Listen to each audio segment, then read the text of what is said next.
Hello YouTubers, DIYDan here, and today I'm going to show you how to change the transmission fluid and filter in my wife's 2013 GS350 all-wheel drive.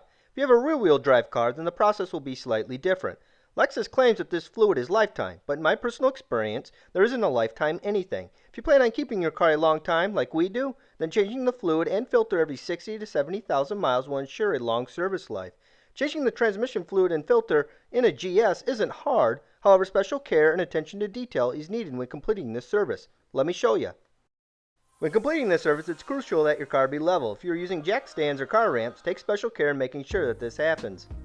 We always undo the fill bolt before the drain bolt. Use a 24mm socket to release the fill bolt located here. In order to remove the transmission pan, you will need to remove this exhaust bracket, which is held in by 4 bolts. Spray some penetrating oil like PB Blaster and let it sit for a few hours to help with the removal. Even though my exhaust bolts were pretty rusty, I was able to remove them pretty easily with a 13mm socket and wrench.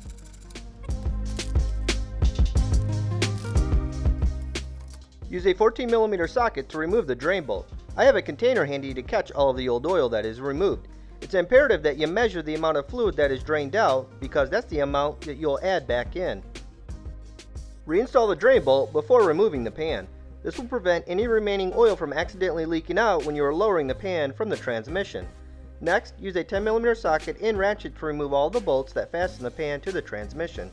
After all the bolts are removed, carefully lower the pan and empty the remaining oil into your collection container so it can be measured later. Remove the 4 10mm bolts that fasten the filter to the transmission. Once the bolts are removed, carefully pull down on the front of the filter in order to get the O-ring to release. Try and keep the filter level on removal so you can drain the remaining fluid left in the filter into your collection container. Don't forget to remove this O-ring.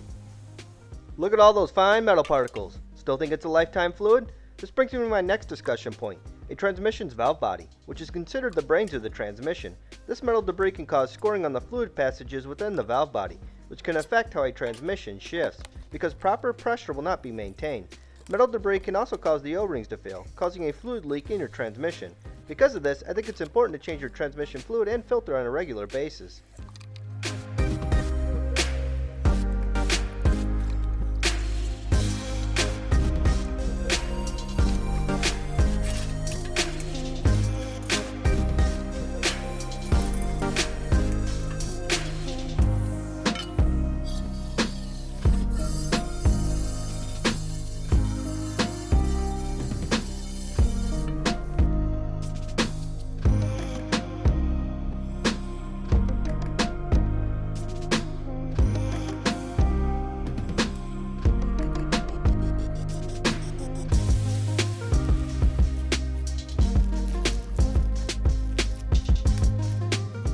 Before installing the transmission filter, make sure to install the O-ring and lubricate it with fresh transmission fluid.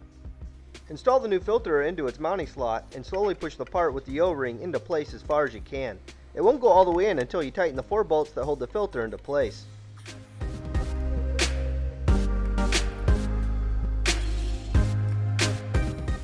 When tightening the bolts, make sure to do it in an alternating pattern like this.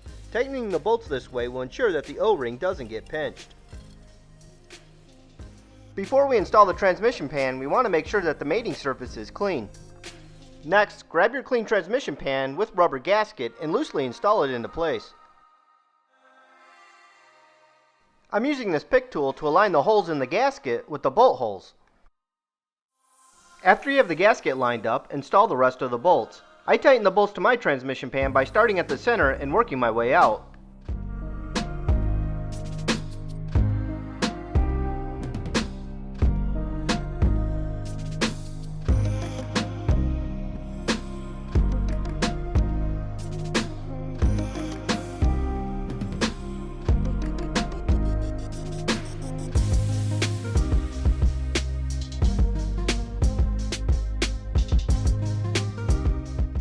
Here is every ounce of fluid that I removed from my GS350's transmission. There's about 6 quarts of oil in here. I'm using a piece of tape to indicate where I need to fill the container to with new fluid.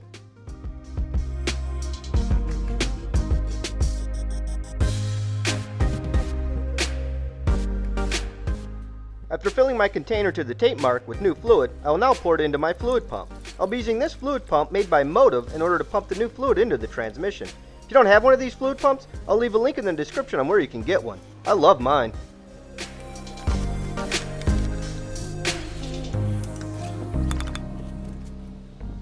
Before we start pumping in the new fluid, make sure the drain bolt is tight. Remove the fill bolt and start filling your transmission with fluid. My car took the full 6 quarts of oil without issue. Once the transmission is completely full of oil, reinstall the drain bolt and tighten it. This step is very important, so make sure you read the instructions carefully. In order to check the transmission fluid level, the fluid temperature has to be between 102 and 120 degrees Fahrenheit. I recommend that you make sure to check the fluid level on the lower end of that scale. As the fluid temperature rises, it expands. That is why it's so important that the level be checked between this temperature range. If for any reason while attempting the transmission fluid check and the fluid temperature gets above 120 degrees Fahrenheit, you will have to turn off the car and wait for the fluid to cool. In order to read the transmission fluid temperature, you'll need a scan tool that hooks up to the OBD2 port. I'll be using my trusty 5-year-old scanner along with an infrared temperature gauge to measure the transmission fluid in my car. Since I know I'll be asked this, what kind of scanner did you use? I'll put a link in the description to the scanner that will work with our cars. Unfortunately, my scanner is so old that it is no longer being sold. For the fluid level check, I recommend you have 2 people. One to be in the car monitoring the fluid temperature with the scanner, and another under the car getting the fluid level just right. With the foot on the brake, start the car and cycle between reverse, drive, and neutral while making sure to spend at least 3 seconds in each gear. After doing this a few times, put the car in park. When the transmission fluid reaches 102 degrees Fahrenheit, undo the overflow bolt and let the transmission fluid drain out until it becomes a slow trickle.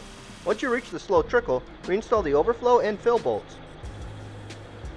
If you don't see any leaks, take the car for a short drive, making sure to cycle through all of its gears. When I was driving my car with the new fluid and filter, I immediately noticed how much smoother the car shifted through all of its gears.